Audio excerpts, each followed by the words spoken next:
Today we are reviewing the hottest hot hatch on the market, the 2024 Corolla Gr Circuit Edition in the blue flame paint. Will it actually stand up to the VW Golf and the Type R Civic? Let's find out. Now I'm behind the wheel of the 2024 Toyota Corolla Gr Circuit Edition, which is the highest trim level available this year for the Corolla Gr. Now, this Corolla Gr Circuit Edition does have some unique features about it, and some of them I really like, some of them I'm not too keen on. Now, this blue flame edition of the Corolla Gr does have some special features about it that we'll talk about. One of the first things that you'll notice is the exterior on the lower skirts. It does have the black decals. You know, I think those look cool. They give it a little bit of a sporty look. Now, starting on the front of the Corolla Gr, you will notice that because this is the Circuit Edition, you do have two little hood scoops, and they are actually functional. Most of the vents on the body of the car are actually functional. I like the hood scoops. They give it that sporty look, and of course they're blacked out to contrast the blue flame paint job. Overall, typically I'm not a big fan of these blue colors, but how it looks on this one, I'm with it. I like it. It's cool. Now, for this 2024 edition, it does have a couple changes versus 2023, and a lot of them are very small. One of the first ones that you'll notice are the 18-inch forged aluminum wheels. They look really good, multi-spoked, kind of have that sporty vibe to them, and of course they are BBS, so you know, you're getting a good quality wheel as well. So, you know, that's great. Now, between the wheels, again, this is a low profile, sporty hatchback, and with that, you do have the side skirts. And one thing that I think is kind of cool is next to the black decals, you do have GR4 kind of inlaid within those side skirts. Gives a nice little look to it. And then, of course, no Corolla Gr would be complete without a giant wing at the top and the back. You know, it really kind of finishes off that GR aspect to it. You know, it wouldn't be the same without it, in my opinion. And then, of course, on the rear, you do also have yet another GR badge. Just kind of, you know, really, if you didn't have the GR badges everywhere, it kind of feels like a normal Corolla. But, nonetheless, you have the GR badges there, so you do know. No automatic hatch or powered gate or powered doors or anything like that on this. This is a performance vehicle. So you got manual transmission and manual everything else just about. Like last year, this is still wide and long, sitting low to the ground. So you'll notice you do have those real fat hips in the back with the fender flare sticking prominently out. I kind of like it. Again, it gives it that little sporty vibe to it. Looks good. Moving on to the interior though, where all the magic happens, you do have these ginormous seats that are actually pleasantly comfortable, especially compared to the WRX that we drove recently. You might have seen the review. If not, go check it out. But the seats are way more comfortable than that one. They hug my body really nice. They're pretty comfortable. I like them a lot. However, they are hot. It's only 82 degrees out today, and my back is kind of sweating. So very warm for sure. You'll notice that you do have the blue stitching in the seats to kind of match that blue flame paint job. Looks good. The seats are really nice. I like them a lot. They're kind of the best quality of the interior for me. And then you'll also notice that you've got the contrasting blue stitching going along the door, along your boot, and your center area here. However, where you don't have any, that really just kind of mind-boggling to me, is your dash. It's got, you know, all the spots that you would think would have the blue stitching carried over, but no, it's just a very, very typical Corolla dash. Nothing too exciting here. Now, when you sit down in it, of course, on the right, you've got your manual gear selector, and on the left, it's all extremely standard. Once again, you've got your side view mirror controls on the door here, some child safety locks, and your window controls. They are all one-touch operation though, so that's nice. At least you do have that. To the left of the steering wheel, you've got very typical controls. You do have the brightness for your digital gauge cluster, your auto headlights, your trip odometer. You do actually have a heated steering wheel in this, so hey, being in the Midwest, that's a very good creature comfort to have. And then you do also have your windshield heater. So you hit that little IMT button right there, which stands for Intelligent Manual Transmission. And that will enable the rev match so that when you downshift, you get that real nice sound that we all love.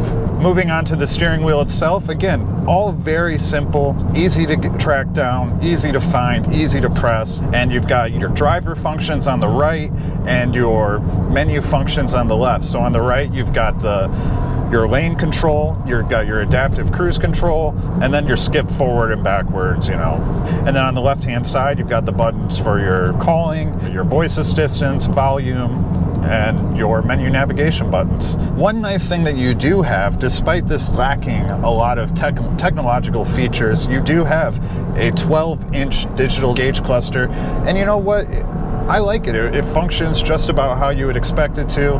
When you change your drive modes, you do get different views for your gauge cluster, and also you can go in and customize one as well if you like. One thing this doesn't have that you might be surprised that it doesn't nowadays is a heads-up display. Personally, I don't find that it's such a big deal because this does have wireless Apple CarPlay and wireless Android Auto, so if you do have your navigation going or anything like that, not only do you have it on the right on your infotainment screen, but you also have it in the center of your digital gauge cluster. So, you know, it kind of works out anyways, no big deal there. But to the right of the steering wheel, of course, you've got your GR start stop button. You know, it's nice, a little touch that they put the GR logo on there. And then in the right, you've got an 8-inch infotainment screen that is updated. It's relatively snappy. I like using it, no big deal. I do wish that it was turned a little bit because right now it faces directly to the back. And I don't know, as a driver in a manual car, I just wish that it was ever so slightly tilted my way. But it works well, very basic in terms of what all you can do. There's not a bunch of vehicle customization in there or anything like that. It's just your infotainment center. Now, another thing that this doesn't have, despite its price point, is dual climate control. You only get one climate, and also, just like in 2023, there's no vents in the back, which I think is a little crazy. So if I'm hot up here, I can only imagine how hot I'd be back there. So below the infotainment screen, despite not having dual climate control or even climate for the rear, that's okay, but right below the infotainment screen, that's where all of your climate control is. And what is nice is it's physical buttons. You're not sitting here trying to dig through the infotainment screen to find all of your heating and air or however you want it to be. I like that it's physical buttons. Because this is a manual, the last thing I want to be doing is diving through touchscreens to just get some dang air. Moving on below the infotainment screen and your climate controls though, you do actually get a wireless charger, so that's great. And also both the driver and passenger seat has 2-stage heating. So hey, that's great, but you know, I wouldn't mind a little ventilation because like I said, the seat's actually really hot. And then moving on further, of course, you got your drive mode selector with this little toggle switch, your traction control, the great looking Forged Fire with the GR logo, shifter knob. I think it looks great. And then on the one side here, you've got the blue stripe and the blue stitching on the boot, like I mentioned earlier.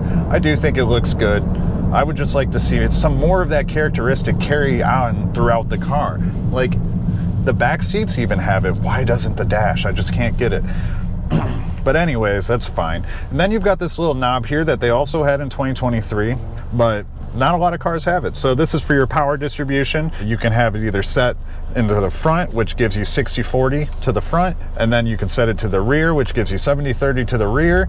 Or if you put it on track mode, it's just an even power distribution. Then you've got two rather small cup holders, and one thing that I personally don't like whatsoever, you don't have a center console. You just have this little pad.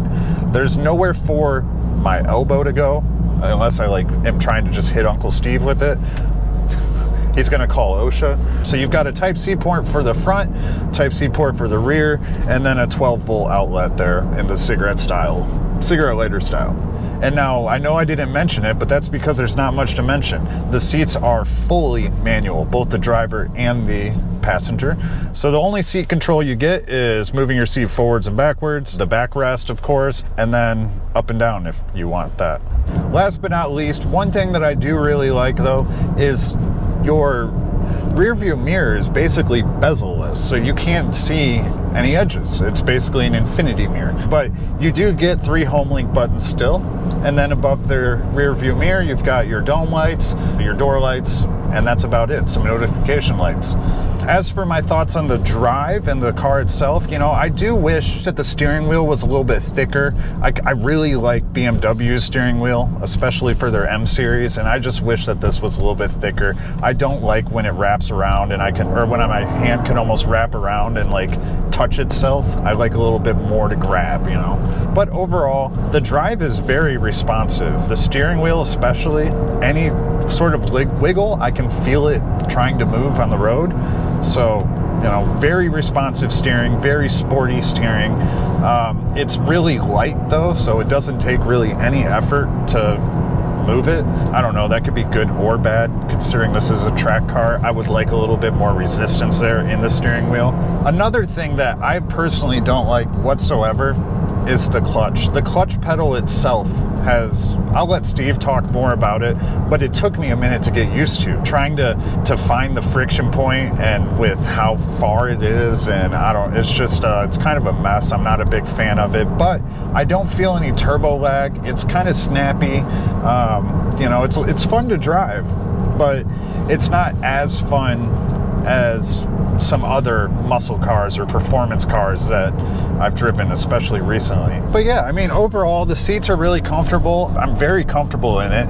There's tons of visibility. The windows are absolutely huge because the roof is so high. I don't feel nearly as cramped as I did in, say, the WRX.